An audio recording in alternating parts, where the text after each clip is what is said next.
Oh, come on. Hey, Mr. Review 111. How's it going? Yeah.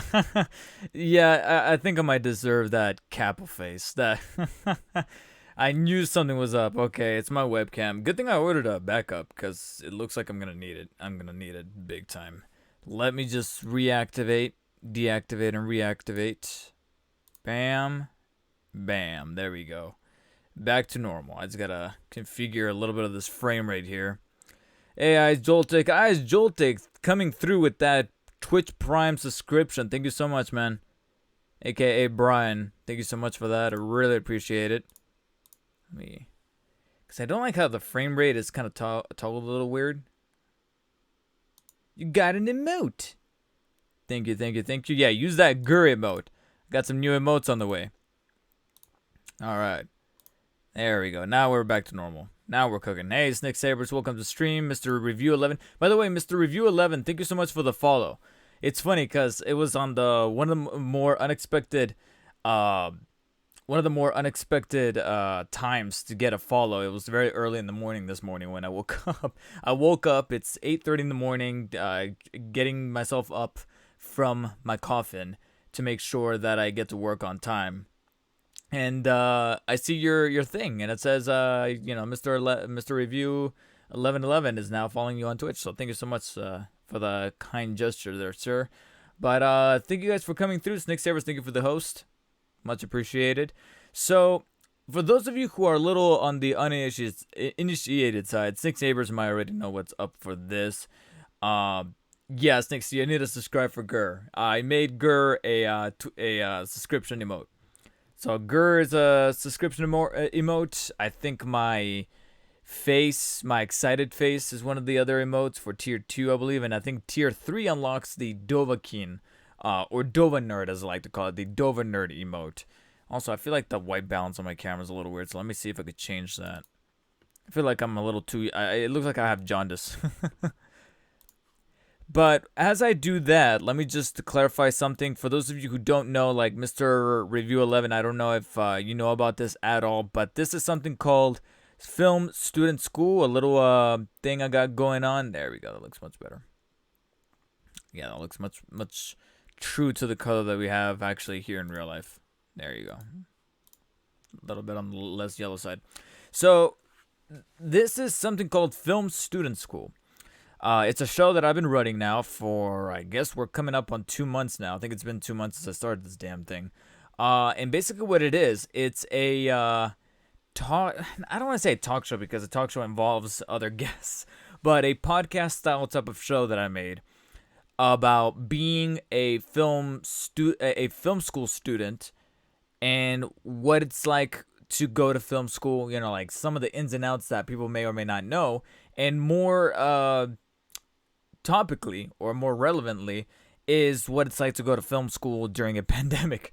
Because being stuck inside, I figured, you know what, there's so many folks stuck inside that probably had the prospect to go to film school this coming quarter or this coming year or whatever, and then Corona hit, and now we either can't go to the school, can't be on the campus, or we have to take classes remotely, like I ended up doing this quarter that I signed up for, which is a very unprecedented situation, and it's, you know, rocked so much of the not just the hierarchy, but basically the whole structure of how a film school works. Because one of the things that, you know, is great, one of the best things about film school is the fact that you go to campus and boom, you have equipment right there and then to make your passions a reality, or to make your dreams a reality, where you've been cooking up a short film, you have the software to type up a script, you have the software to edit it, and of course, more importantly, you have the equipment to shoot it, as well as the sources to make sure that you are casting the right people, you are working with the right people, etc., etc.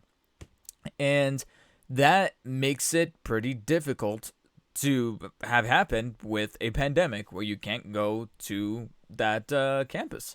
And even if they do open said campus to say, oh yeah, we're limiting it to a certain amount of people are like the most impulsive creatures on the planet. I mean, at work we're supposed to be open only to 60 people, and I know for a fucking fact we had like over 100 or about 100 inside the store today, and none of them were saying 6 feet. And mark my words, not to jinx it, but I really do feel like one of us is gonna get sick. By one of us, I mean an employee of some kind. We so far have had a good record of nobody getting sick, but I can feel it in my bones that one of us is gonna get sick. Knowing my luck, it's probably gonna be me. But oh my god. But Brian, thank you for the emotes there. What are those emotes? Nick Soyo and Sir Sword. That is so weird.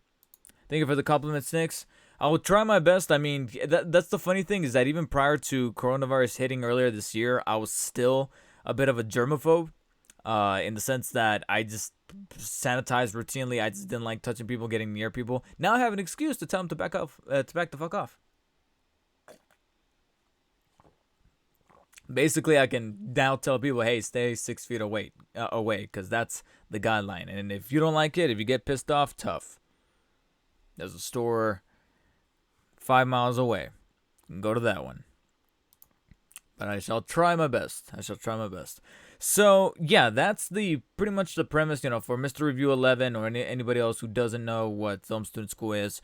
That's pretty much what it is. It's basically me talking about the experience of going to film school from a student's perspective.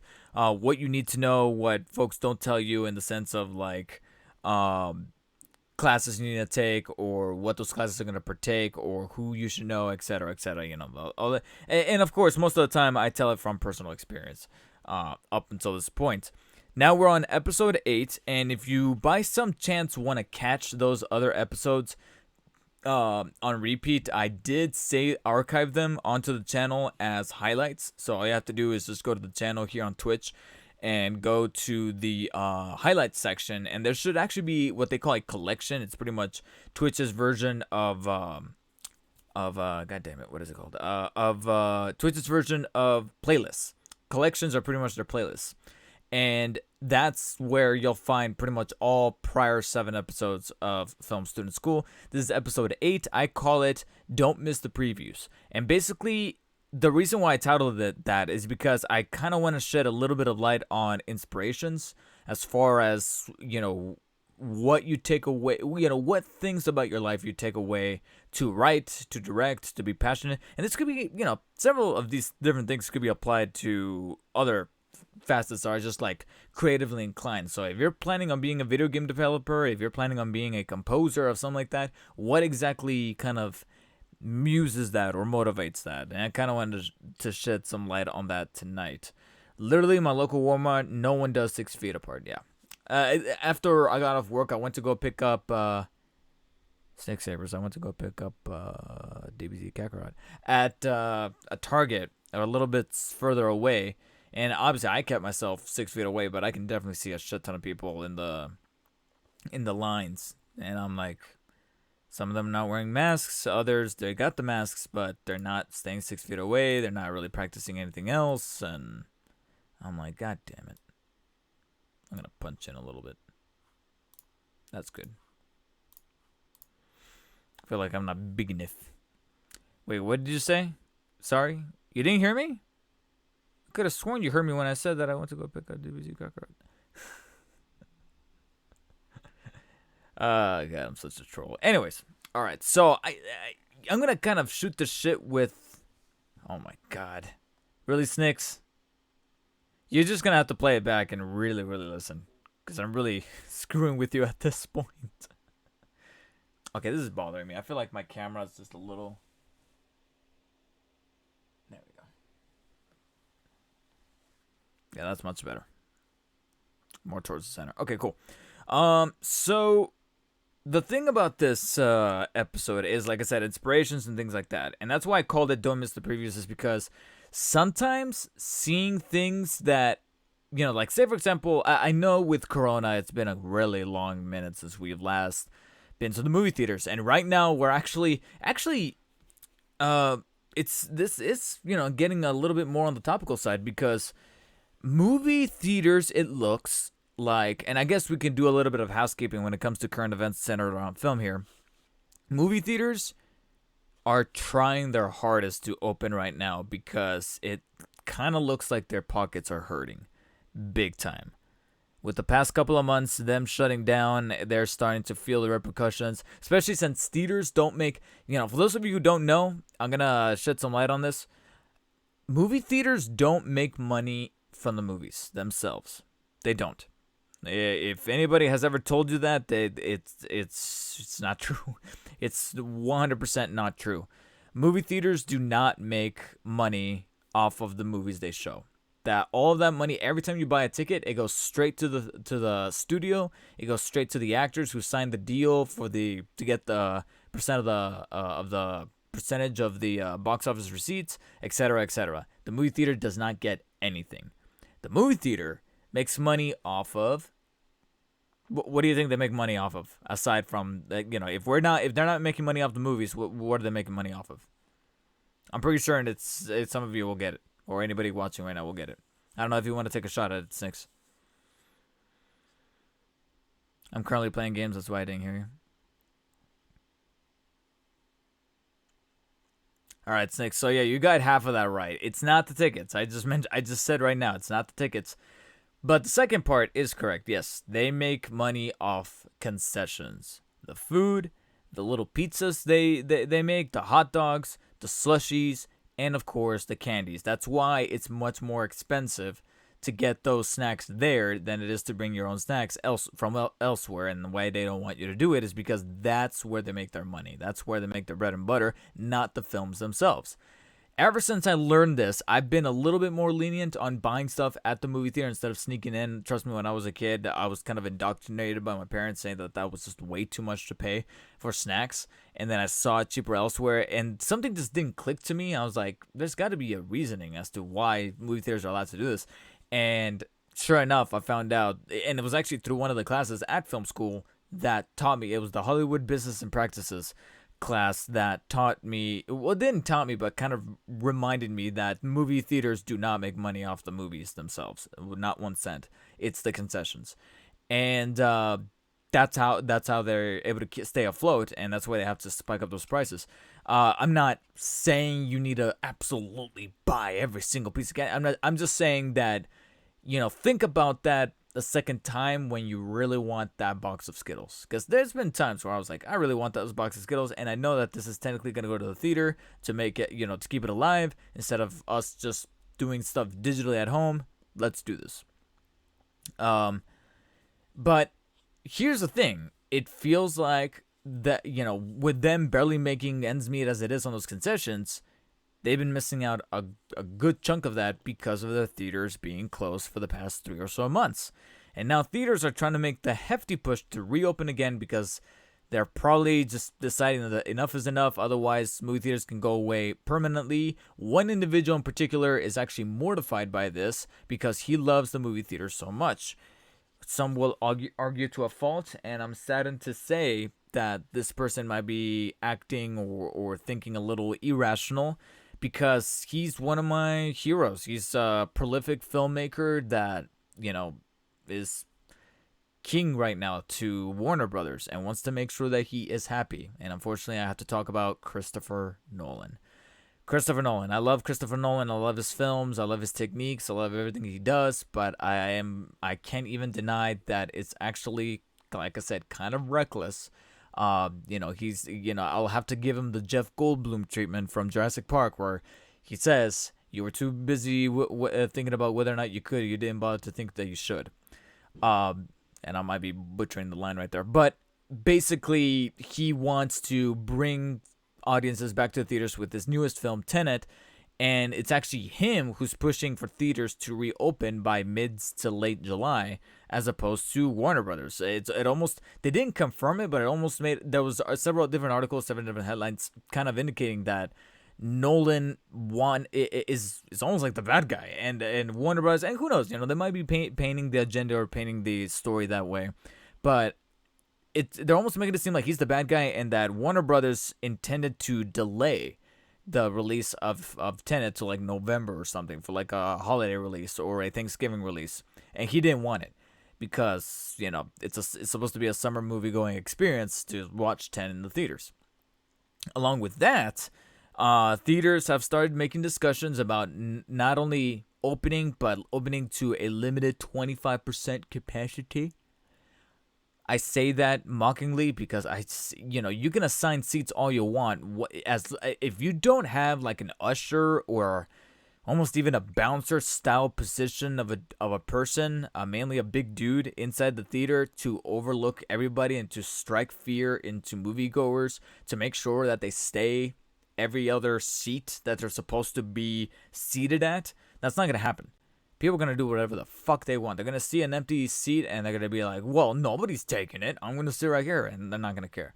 And they're not making masks mandatory, which means that nobody's gonna wear them because nobody wants to sit in a confined room for possibly 2.5 hours, knowing that it's a Christopher Nolan film, 2.5 hours, without a mask. I mean, with a mask. They're not gonna do it. I saw M&M's for $10 at a theater one time. Yeah, it doesn't surprise me.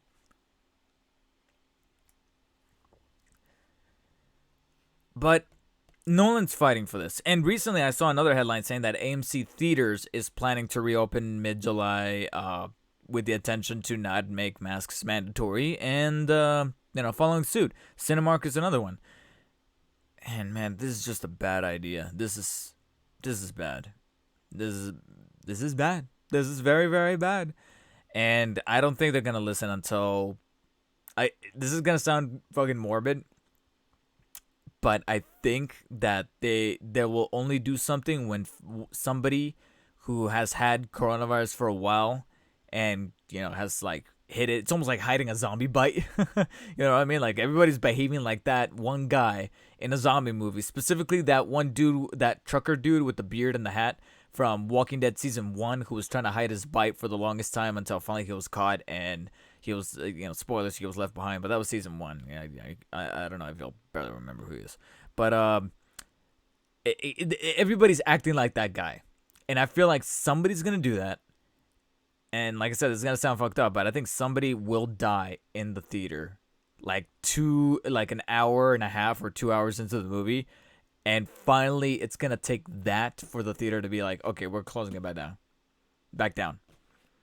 Someone dying in the theater. Like, they sit down, they probably had a fever, they probably had other underlying health problems, breathing problems, etc., asthma, you name it. Pneumonia strikes, and by the time that ambulances get there or whatever, it could be an elderly person. By the time first responders get there, they're dead. That's what. Mainly because they want to avoid a lawsuit. They're gonna want to avoid that fucking lawsuit, and that's where they're finally gonna close. Same thing with, like I said, my store. I don't think we're gonna shut back down until either because cases have already doubled. It's once we maybe hit the triple statistic, or again deaths, either in the store or contaminations towards an employee, that we'll shut back down. Because nobody listens until things get dire. Because that's just how the human race fucking works, especially here in the U.S. I asked my dad to get the M&Ms, but he said no. But he took me to Dollar Tree to get M&Ms, like Yu-Gi-Oh cards. What were the Yu-Gi-Oh cards for? That sounded so random. So, anyways, the reason why I'm doing this because I mainly wanted to talk about it because it is a new segment pertaining to film, but also because I'm also trying to kind of deconstruct what exactly it was what exactly is that is motivating Nolan to be so passionate about this film to be released in theaters. Because don't get me wrong, I do love going to the movies from a core fundamental standpoint, in the sense that I just love, having that experience of, you got the lobby, you got that sweet aroma, well, not sweet, but I guess you could say salty and buttery aroma of the popcorn, ice clunking inside of cups with the Coke just filling it up, and you can hear the foam of the soda. I just picture it right now, and I gotta be honest, I'm liking it. I'm liking it quite a bit. I just ate, and even I'm still going like yes.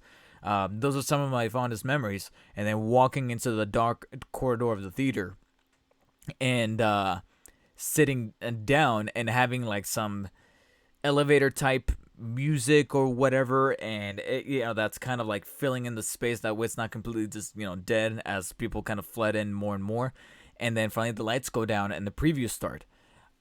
This experience has always been something that I loved even prior to the making the firm decision of wanting to become a filmmaker. Back when I was a kid, I loved the movie theater experience. I loved it so much that I might be wrong.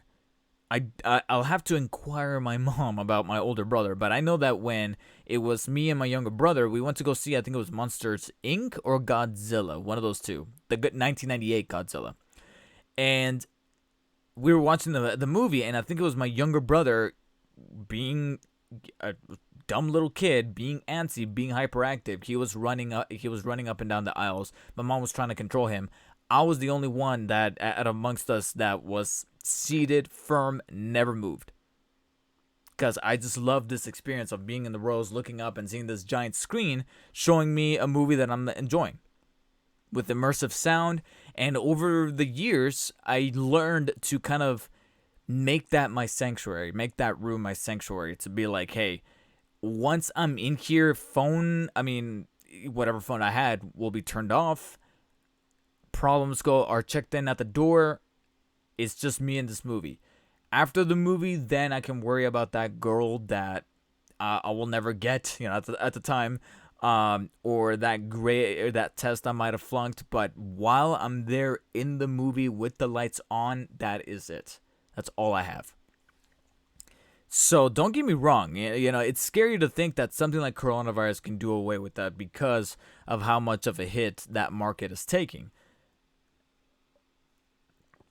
And quite frankly, I guess you could argue that maybe it's this experience that Nolan is so in love with that he's trying to save. It's just that his hindsight might just be a little bit blinded by the implications. It really is. Going back to the Jeff Goldblum reference, it really is like John Hammond, who's so fascinated with the beauty of the creatures that he's created that he didn't think about the dangers of the creatures he created.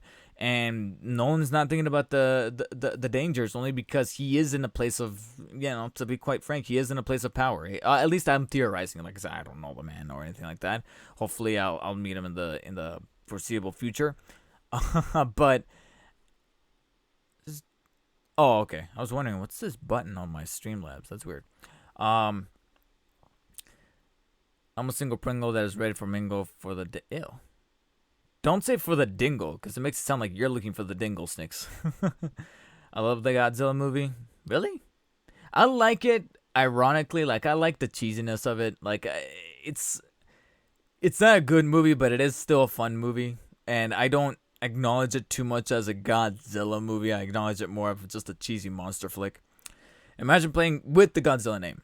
Imagine playing games on the theater screen. That would be cool. Oh, God. I always see these videos that sometimes go viral of people who, especially movie theater employees, who are there having to clean after everybody has already left, like on the last showing of that room, of that theater. And some of them would sneak on their PS4 or something, hook it up via HDMI over to the computer or over to the projector, and they would play. I know that there's videos out there on Twitter, Facebook, Instagram. You just do a quick Google search, quick YouTube search, and I'm pretty sure you'll find them. I meant the Godzilla series. 1990 Godzilla is not my favorite. I mean, yeah, it's not my favorite either, but I still enjoy it. It's a guilty pleasure. It's a guilty pleasure. My one thing that I wanted to experience, but I'll just have to settle for like the little audience reactions that you can kind of see in bootleg style on YouTube, is when people would watch TV shows in the theaters. And of course that's all depending on the branch. Like especially if it's like a locally owned branch of movie theaters or something like that. So none of the big ones like Cinemark, Regal, AMC. Because I remember when Breaking Bad finished that there was a theater out in Texas that would reserve a room every Sunday. No, was it Sunday night or Monday night that Breaking Bad would show? I think it was a Monday night. That they would watch Breaking Bad in every time a new episode came out of that final season, because they knew how much of a collective experience it was to witness the ending of that show because of how epic it was. And that's another thing that's great about the movie theater too, is the collective experience. No, when you strike gold with an audience that respects boundaries, respects the ambience of the theater, and you guys are all there for the same thing. And to be quite honest, I think one of the best communities to do that with is the MCU audience. I can honestly say that leading up to Endgame, almost every single uh, Thursday night showing that I would see of the MCU leading up to Endgame, from I almost want to say Avengers 2 to Endgame, almost every movie that I saw on that Thursday night, either at 9 o'clock or 10 o'clock, uh, barely a bad I can, no, I can almost, I really can't think of any bad experience, really, when it comes to like moviegoers and stuff like that. And again, that's the topic of another discussion. But it could be that the movie theater experience is exactly what inspires Nolan to make his films, to kind of bring about that sense of spectacle and scope, so that people who are in this sanctuary like state with the screen, the silver screen, and the speaker system, that's what he makes the movies for. And don't give me, to be honest, I mean, to a certain extent, I think that's what most moviegoers start off think using as their muse, to be like, oh, I can't wait to be in that theater with the audience watching one of my films being reflected on the screen with the theater experience. For me, a good chunk of my potential future filmography is surrounded on that, specifically blockbusters, of course. So, you know, this trilogy that I would love to do with the big multi-billion, possibly trillion-dollar company. We'll have to wait and see on that one. But as far as inspirations, I mean, definitely, creating something for the audiences, creating something for that experience to walk into the theater and everybody just collectively laughing, collectively gasping, crying, being at the edge of the seat with the action and stuff like that. That just, that's level of entertainment. Knowing that I'm making somebody's day. Despite not being the biggest fan of people, I still can never get off the high of knowing that I made somebody laugh, whether it be my girlfriend, who's practically my audience almost every single time, but also coworkers. Every time they say that I'm really, really weird, but they mean that in a very complimentary sort of way. Like, you can tell when somebody calls you weird and they generally are not like vibing with you. They just think that you're really weird. And then others, well, they say you're weird, but don't ever change that about you. I can recognize that from my coworkers, so I always get pleasure in that. And I want my films to kind of have a little bit of that towards audiences collectively. So that's one of my muses. And granted, I guess, playing devil's advocate, you wouldn't need the movie theater experience for that. I would love it, like I said, for the films that are appropriate for it to have that sense of scope. So, like that trilogy that I would want, the blockbusters. If I ever get tied to a Star Wars film or Marvel Cinematic Universe film, sure, let's have at it. But I'm definitely 100% open to involve myself in the Netflix space or Amazon Prime, or even independent filmmaking to the degree of just releasing the film in a couple of theaters in New York and LA. That's okay. Word of mouth is always great. So that's definitely one of the things that kind of that I pull inspiration from, is knowing when something clicked with someone from my real life. Like I said, girlfriend, peers and coworkers, stuff. People that I know. When they get that value of entertainment is where I'm like, all right, we got something going on here.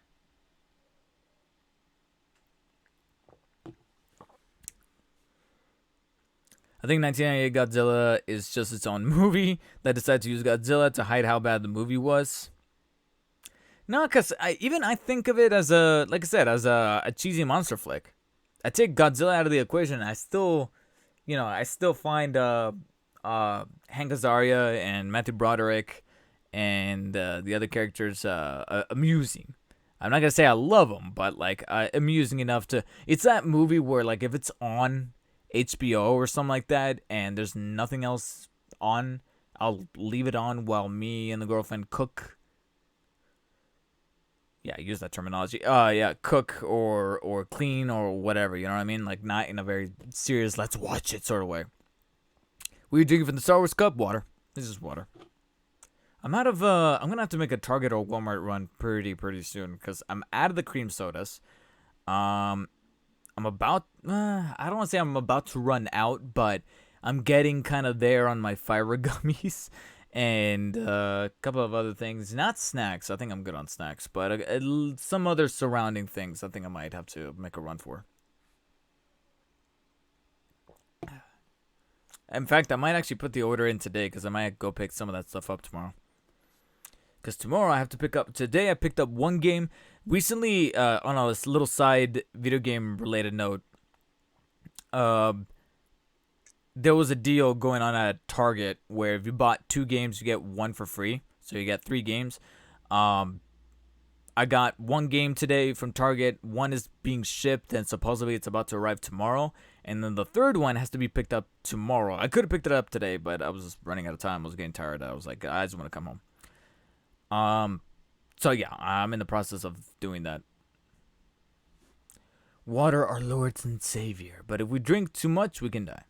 Isn't that poetic? Poetic. It's just irony. The big soda you like. The IBC, you butchered it, Snicks. The IBC soda, not the big soda. That you like to be sponsored by. I would love to be sponsored by IBC. Totally. So let's look at the position that I'm kind of aiming for here. It's actually very similar to the man of the hour that we're mentioning on this episode here, with Christopher Nolan. He's known to be, much with an awful lot of other filmmakers, trailing back all the way to like the 1930s or whatever. He's an auteur, which means that, auteurs are generally, and I'm not using this as a negative trait. This is not to be confused as like a bad thing, but he is very much a auteur where he controls everything. An auteur most of the time is not only writing and directing the film, but also producing it. Okay, there we go. Like the camera looks like, yeah, I don't know, for some reason there was something weird going on with my lighting. But an auteur is generally, most of the time, it's when you have that filmmaker that you can kind of feel his or her presence in almost. Okay, I think that's better right there, actually. I don't know why it's like on a slider, but whatever. But an auteur most of the time are the ones that you see were the writer and the director on the film. They might have either produced it or co-produced it, and Nolan has a tendency to do almost all of those things, especially in the most recent projects. Some of his earlier work, he would definitely write and direct, but he wouldn't have this fullest sense of control, only because he was just starting out. It wasn't, I honestly think it wasn't until Batman that they started to give him like final cut, and Warner Brothers was just like, you do what you want, man. Whatever you want to do, you got the money for it. Just tell us how much. We'll write the check. I would love to kind of follow the same trajectory, because keep in mind, one thing to keep in mind is that Nolan, he most of the time he writes and he directs his own material that he wrote completely by himself. Like Inception, Tenet's gonna be the same way. Interstellar was the same way. Dunkirk was the same way. Some films that he's made, however, either he co-wrote with another writer, like Batman Begins, he co-wrote with David S. Goyer. Dark Knight and Dark Knight Rises, he co-wrote with Jonathan Nolan, his brother. And then let's look at one of his lesser-known films. I don't want to say lesser-known because it's not like an obscure film, but it's a movie that just doesn't really get often mentioned when it comes to Nolan. You always think of the big ones with Nolan, but Insomnia, which came out in, I think, 2002, 2003? I think it was 2002. Yeah, I think it was 2002. A movie called Insomnia starring Al Pacino and Robin Williams. He directed that, but he did not write it whatsoever. So that was probably his least auteur-like project that he had made. And here's the funny thing is I kind of want to, he's definitely one of my inspirations. I guess, we can kind of harken back to that, as I mentioned when we were talking about, Nolan and what he's doing right now with the movie theaters or whatever. That's why it was paining me to say that he's acting just a tiny bit reckless. It hurts saying that because he is one of my inspirations. Because out of all the big directors out there, from Spielberg to Scorsese to Coppola Tarantino, all that stuff. There's something about Nolan's filmography that I look at and I go, this is how I kind of want to map out. Like, I don't want to make the exact type of films that he makes, but in terms of the approach style, how I want to approach things, it's the way he approached his filmography that I kind of want to model my own to. Now, that's not to say that it's going to follow it step by step, where, it's going to be identical, mirror image to his trajectory. But I love the fact that, he broke out writing and directing his own stuff with Memento and Following. And then, afterwards, he kind of needed that one other project before he can finally maybe do something big like Batman Begins. Just like I want to make something big with a particular property. But I'm going to need that little in-between movie because I do have, and I'll talk about, what kind of ideas I have cooking right now and what inspiration I use to make these things. But he had that one film that he didn't write at all. He just directed because he loved the idea. And I believe he did produce that, but he didn't write the script at all. It was a whole different writer. He didn't have any involvement whatsoever. Maybe he might have changed a couple things on the fly on set, but in terms of like the core screenplay, he didn't really do that. And I kind of want to do that because I think I might have said this in a couple episodes back, but I do feel like anybody who wants to do directing and they're just aiming their sights on just wanting to write and direct, or direct their own stuff the stuff that they write, I think they have to make at least one project that they direct somebody else's script that they did not touch whatsoever. They have the script come to them and they're like, you know what, this is interesting. I want to make a film like that where I just want to put the call out there saying, hey, send me your scripts. But of course, we'll eventually going to need that one breakthrough thing to say like, oh, what's this guy, David Ortega's guy? He's a director. He handled the one thing rather well. Let me send him a script and see what he thinks.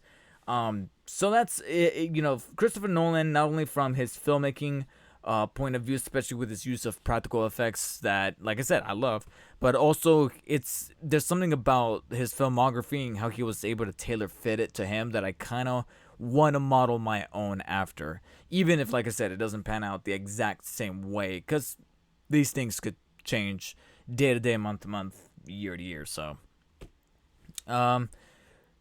that's, I guess, needless to say, what the hell? Oh, okay. Okay, I'm gonna have to. Shit. Oh, this is gonna be.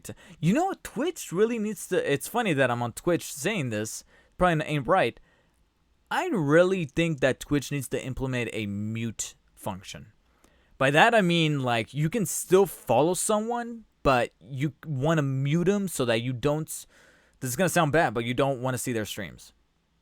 Which I know that could, like, limit viewability, like you'll get less viewers and stuff like that, but at the same time, we're over here trying to avoid spoilers, okay? I just got a notification saying that somebody that I follow on Twitch just went live with Last of Us Part 2. Right now, it's 9 o'clock Pacific Standard, which means it's midnight Eastern, so if you're in the East, you're playing Last of Us Part 2. It's starting now. God damn it. So that's going to be tough. It's not. No, that's because I love how Instagram and Twitter have a mute function where you can still follow someone. You can still show that you're a follower, but you can mute them so that you don't see their posts and you don't see, for Instagram stories or for Twitter mentions and things like that. You can mute them. So that'll still show you as a follower and their follower account won't go down. You don't have to unfollow them, but you can mute their stuff so that you don't see it. So that if they're posting stuff about that thing, like Last of Us Part 2, then you won't see it. Twitch, unfortunately, does not have that function. And now I'm scared because, and the reason why I mention that is because on Twitch, when you load up the front homepage, it shows you who's streaming, and it shows you like a little thumbnail of the current moment in their stream when you loaded up that page. And when it comes to story-driven games like Last of Us Part 2, who knows who's to say that image that it freezes on is spoilery. This is something that I had a problem with when Final Fantasy VII came out in April. Some of the people that I follow on Twitch were streaming Final Fantasy VII, so every time I went on Twitch, just the homepage, Twitch, it showed right there Final Fantasy VII, and I almost had something ruined for me because of one of those thumbnails. I was like, God damn, that was close. Don't use social media. That's my advice. That's the ironic thing is that social media, especially Instagram and Twitter, you not only can you mute people, but you can also mute words. On Twitter, I have Last of Us Part 2, Last of Us, uh, the abbreviation, Neil Druckmann, Ellie, Joel, all that stuff. I have all that stuff muted on Twitter, so I don't see anybody's post with those words in there at all. I would have to actively look for them, so that's good.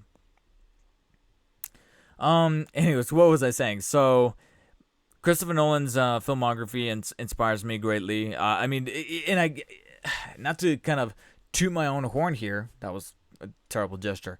But I believe I've seen all of Nolan's films. I've officially seen all of Nolan's films, actually. So I've seen his short film Doodlebug. It's on YouTube. It's 3 minutes. You can watch it.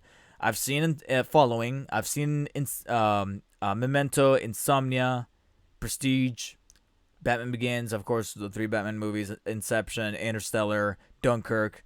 And for sure I'm going to watch Tenet, but am I going to see it in theaters? I have no idea. I got to be honest. This virus is so relentless that I'm not even sure that Tenet will get me to go see it. Which is a very sad thing, but I'm going to have to deal with it. I honestly think I'm going to have to deal with it. Yeah, school's the tough one because you have to go to school. Social media, you can just not use it, or like I did, mute the words, but school is going to be the evil one. And Snicks, you're barely finding out that Twitch has an ASMR. How do you think all those girls get famous? That's terrible. Not really. That was terrible wording, but it's not true, you know?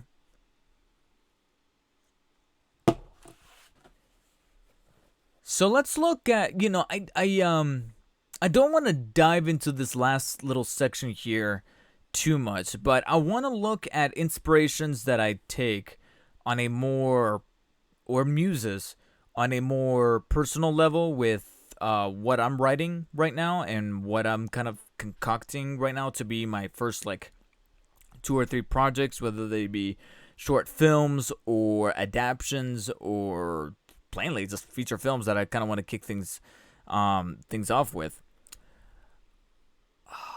But yeah, it's only because the next episode, next week's episode, I kind of wanted to center around starting a film script and what I use for ideas, energies, decisions, commitment, resources, things like that. But on this one, I kind of want to give a little bit of a sneak preview towards that in terms of what, and this might sound, again, cliche. I'm kind of repeating some cliches, as I mentioned in other episodes, where certain things that you may have heard time and time again, I'm going to reiterate because, frankly, they've been proven true. Write what you know. They always say write what you know or create what you know. Take inspiration from what you know.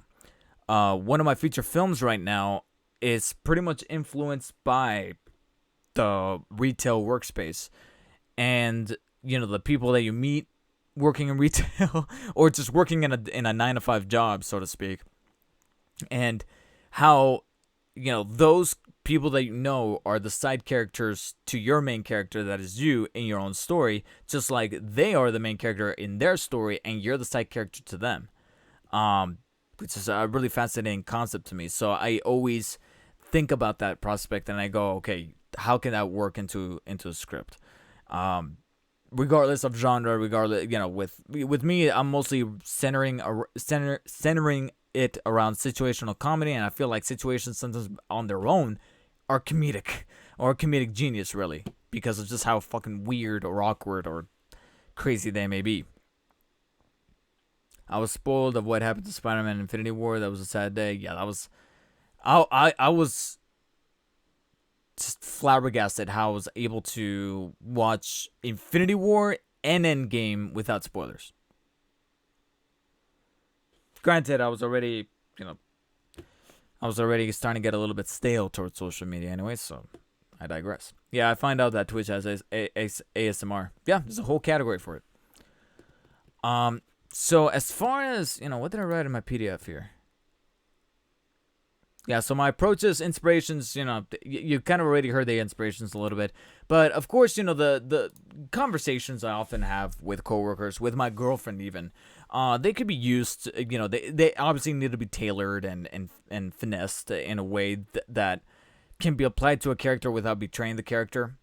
Um, there's the inspiration right there, is, looking at these, little moments. And of course, it's funny because on the one hand, I want to say you have to write some of these moments down, or you have to write some of these inspirations down when they come to you so that you don't forget.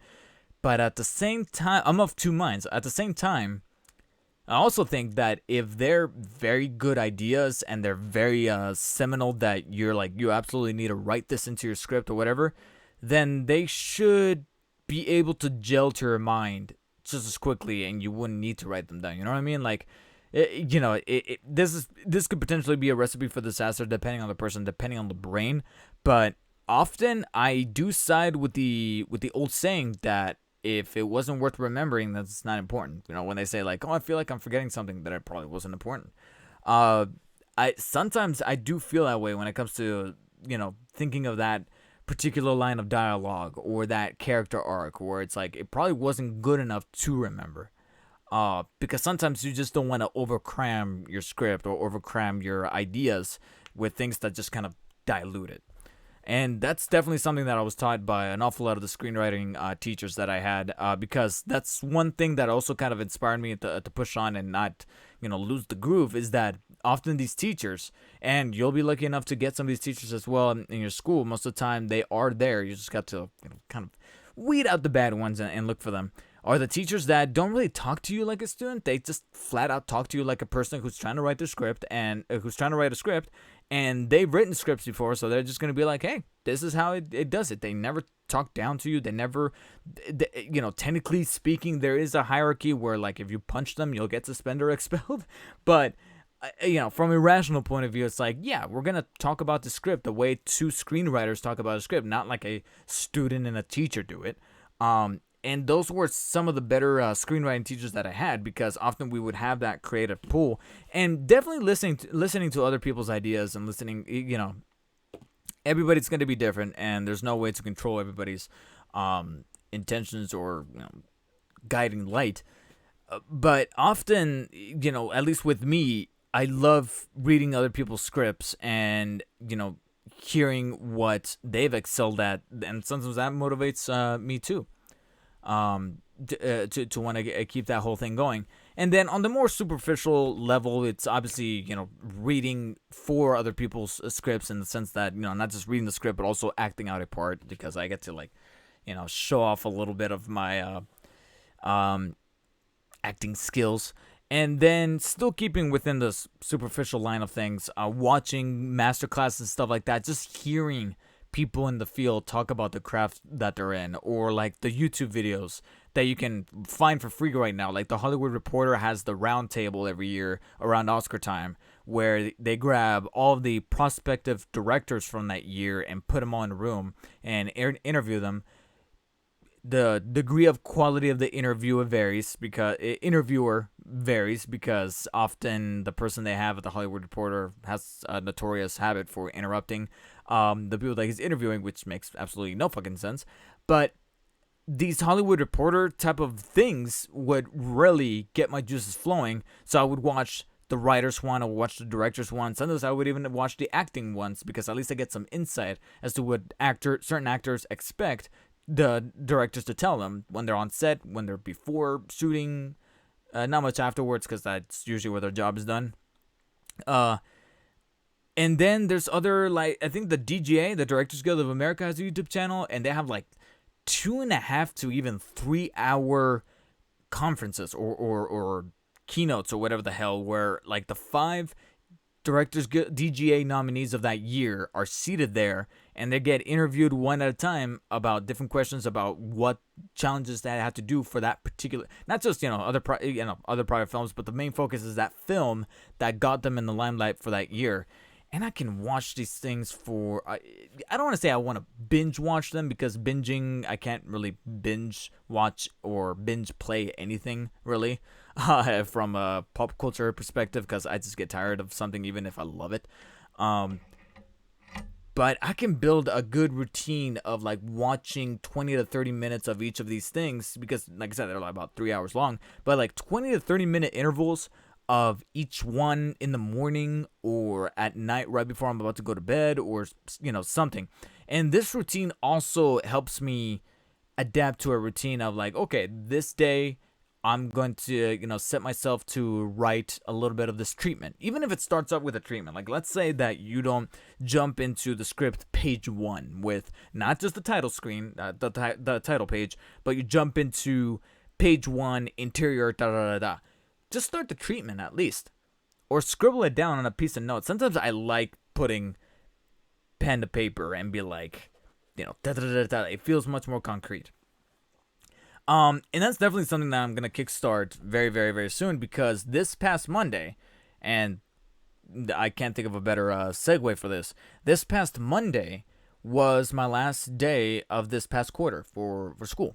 So now I have Mondays free, and I won't have to really, because even when you're going to school once a week, you still have the rest of that week to think about certain assignments that you need to get caught up on, or you need to wrap up, you need to polish up, things like that, for that, next class to turn them in or to showcase them, whatever.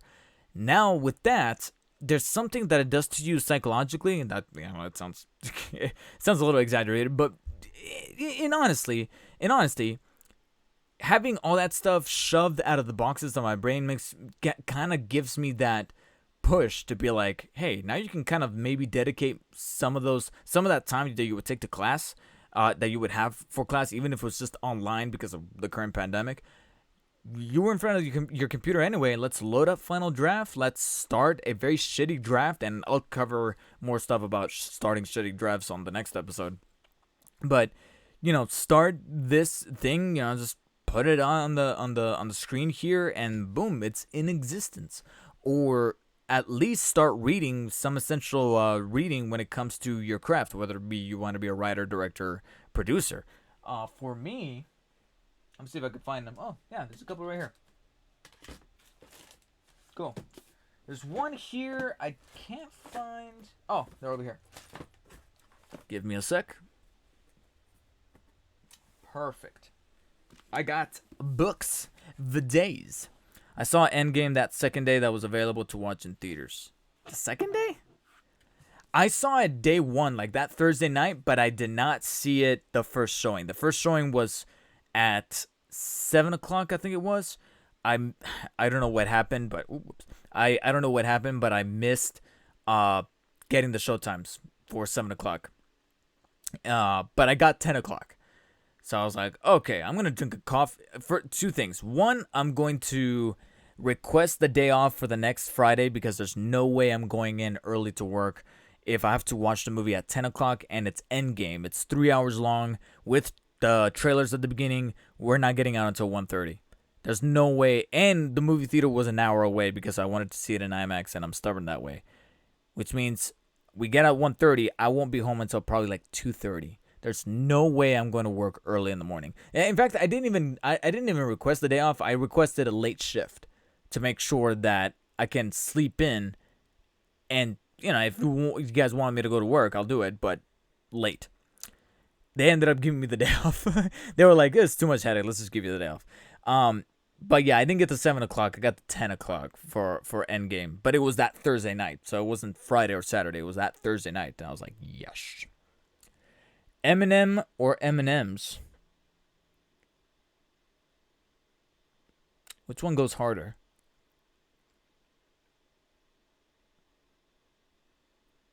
I'm gonna have to say M&M's. I like Eminem, but M&M is not filled with peanuts, and Eminem doesn't have the option to sound like J.K. Simmons. So, going back to the topic at hand, now with the liberative time that I have on Mondays with no school, that also serves for inspiration to get some reading done with something that is related to what I want to get started. So, one book that I actually started reading and I fell off. I don't know what happened. Maybe it was school, maybe it was work, but I fell off of it. And it's been so long that I'm like, you know what? I'm gonna have to start it over. It's almost like a video game where you start the video game and then you put it down for something else, and then you come back to it. And especially with a video game, because you have controls to worry about, you can't remember the controls 100%. You're just like, yeah, let's start over. Let's go through that tutorial again because I can't remember shit. But this book, I'm going to start over again. Making Movies by famous director, Academy Award winning director, I believe, Sidney Lumet. He wrote a book called Making Movies, pretty much telling from a first person perspective about what what it was like to simply just make movies. You know, what's the process like? What's the thinking process? What's the technical stuff? All that good jazz in this book. Like I said, I started it, but I never finished it, and I think I'm going to have to start it from the very beginning. It shouldn't even be that hard of a read because, yeah, like I said, the more I look at it, the more I'm like, why did I fall off of this? Because it's 218 pages long. 218. For a book, that's not long, really. And the font is not even that small, so I'm like, I should be able to kill this, relatively speaking, you know. But then again, I'm not a fast reader. My girlfriend is a massively fast reader. She is insane. Like, she cancels something out, and I'm like, I wasn't done reading it. She's like, oh, okay. Yeah, coming back because she read it. She's crazy that way. David. Really? It's annoying. So I'm going to start that up for sure. And then I have some more filmmaking-related books, specifically filmmaking, mainly on screenwriting. Because, again, I do want to take that autoristic...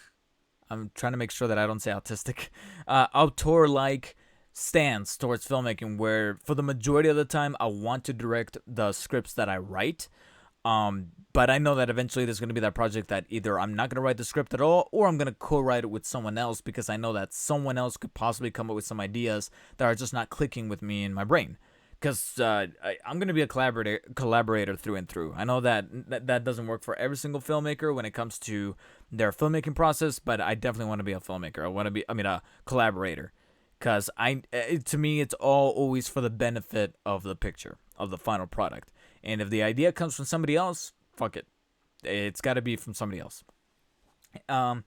But that's not to say, you don't skip leg day. And the leg day for me would be the screenwriting side. I could talk about camera lenses and color correction and editing and all this stuff all day. But when it comes to screenwriting, I feel like there's never a limit to it.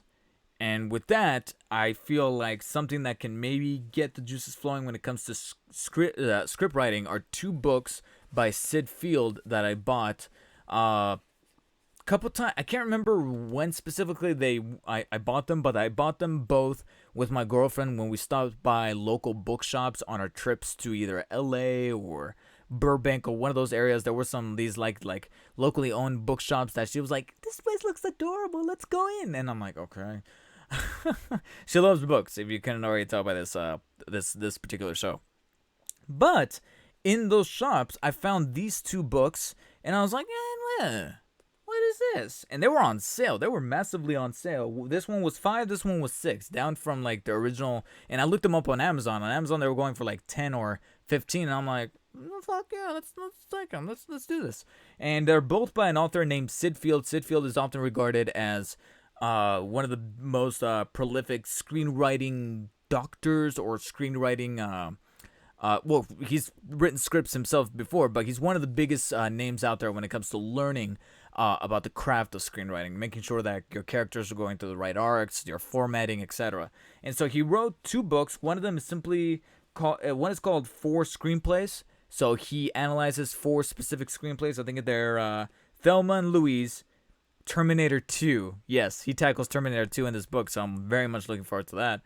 The Silence of the Lambs and Dances with Wolves. Those are the 4 scripts he talks about in this book. So I'm looking forward to that, specifically Terminator 2, to be honest, because there's got to be some kind of formula as to why Terminator 2 is regarded as one of the best sequels ever made. And like I mentioned before, there's a trilogy I have in mind of a big property from this big company. And obviously something that I want to strive for is to make sure that that second film or those latter 2 films of the trilogy are better than the previous. and I feel like we need to study Terminator 2 quite closely. And then the other one is called the Screenwriters Workbook. Now, this one is probably a little less colorful. It's a bit more technical and direct as to what kind of thought processes and references that someone could jot down if they want to really fine-tune their screenwriting skills. So it's not as flashy as this other one with the 4 screenplays. It's not using reference material that way, but and because of that, it is a faster read. I think it's like, what page is that? 204 pages on this one. 204 pages on that one, and then this one is 308. Yeah, so 100 more pages on this beefy boy. This one's going to be arguably shorter, or definitely shorter, but it's because it's got the lesser or flashier material, so there's that. It depends on how many words there are in each page. So basically, I'm a fast read and slow reader at the same time. So it depends on the book for you.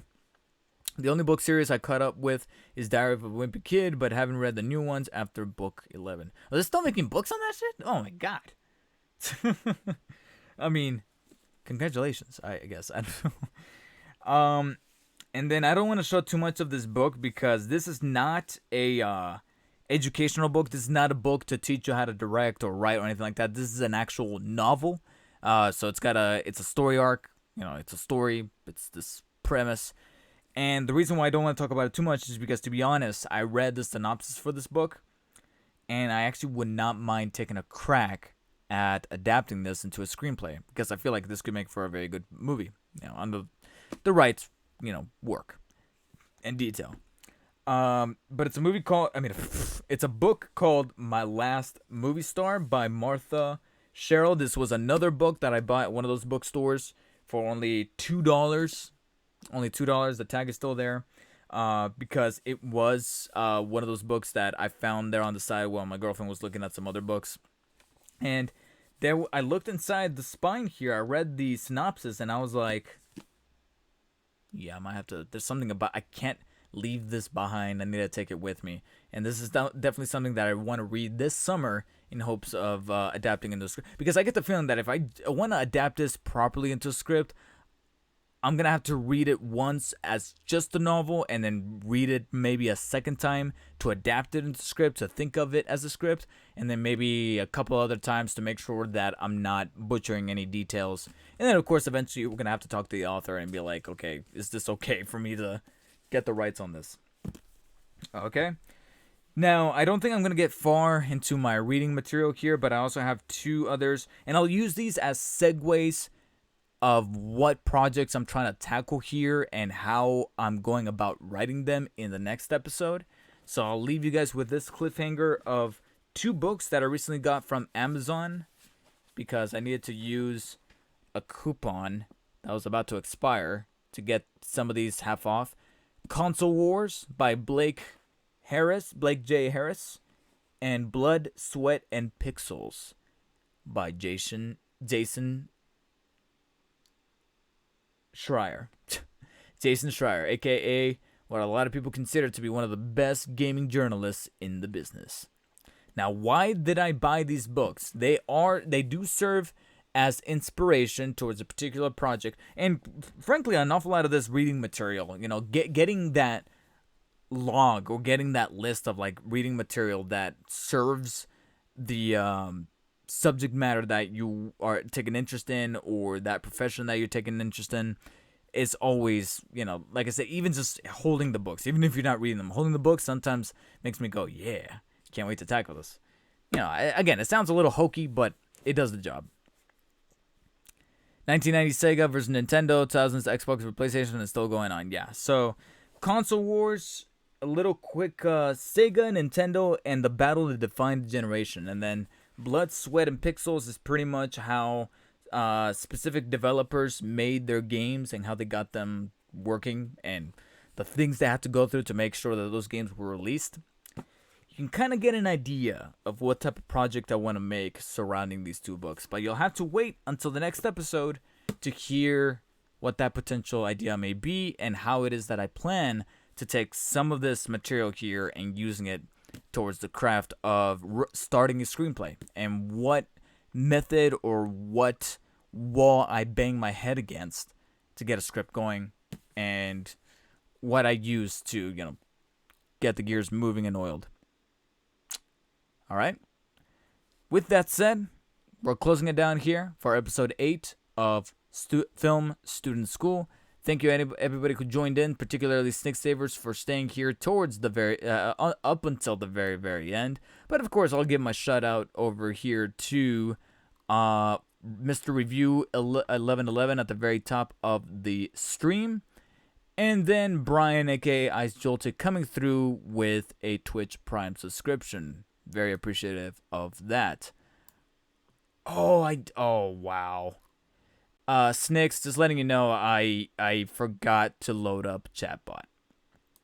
I completely forgot to load up Chatbot, so that you're not gonna the command's not gonna work. The command social is not gonna work, unfortunately. That was my bad. I didn't load up, and it's too late now. I'd rather just not do it. And another reason why is because was it yesterday or no? It was Tuesday, right after I was done with that dual stream of Mario Maker 2.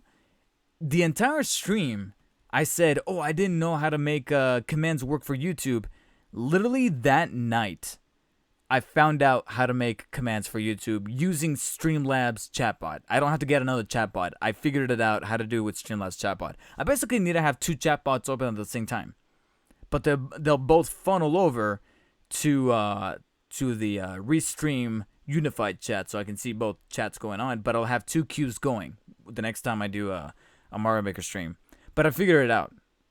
I just need to have 2 chatbots open, which sounds a little straining on the computer, but we'll experiment with that tomorrow when I jump back live to play The Last of Us Part 2. I'm hoping to see some of you guys there. There could be some spoilers for the story, but if you guys don't mind spoilers or you just want to be in for the ride, I hope to see some of you there. But that's not before we do get through a quick unboxing of The Last of Us Part 2 Collector's Edition, which is the version that I got, and I'll be unboxing that live here on Twitch tomorrow. I gotta be honest, I don't want to put a time out there just in case, because as soon as I wake up, I'm gonna make and eat breakfast, gonna get dressed, and rush right out to go get my copy of Last of Us Part 2. And there's also a couple of other things that I need to pick up from GameStop and from one of the Targets in the area. Then I'll come home, go live, and then we'll be unboxing The Last of Us Part 2. And then hopefully in due time, we will start playing the opening hours of this next pivotal game of the year, and arguably one of the swan songs for the PlayStation 4. I hope to see some of you guys there. I'm hoping to see you there, Snick Sabers, and we'll get this party started. Otherwise, that does it for me, guys. Stay tuned for more streams coming in the near future. More Mario Maker 2, Last of Us Part 2, most definitely. Some other little tits and tats, more Smash Brothers, more Dreams. I really want to get back into Dreams. And then, of course, a couple more episodes of Film Student School before we wrap up with the Season 1 finale. I'm looking at a possible Season 1 finale, quote-unquote, for this first season of Student Film School, only because I do have this other show that I kind of want to bring to Thursday nights, maybe, and I want to, switch it back and forth. So, Film Student School will go away for a little while, bring this other show forward, and then Film Student School Season 2, if you want to call it that, so I can come up with some more topics, some more points of discussion, and then, of course, to not burn myself out with this whole film talk, because I want to get some filmmaking of my own with screenwriting, directing, editing projects, things like that. That does it for me, guys. Take care. I'll see you guys on the next stream, which is definitely tomorrow for Last of Us Part 2. Otherwise, next Thursday for the 9th episode of Film Student School. Peace out, guys. Take care. Stay safe. Stay healthy. Stay humble. And I'll talk to you later. Bye.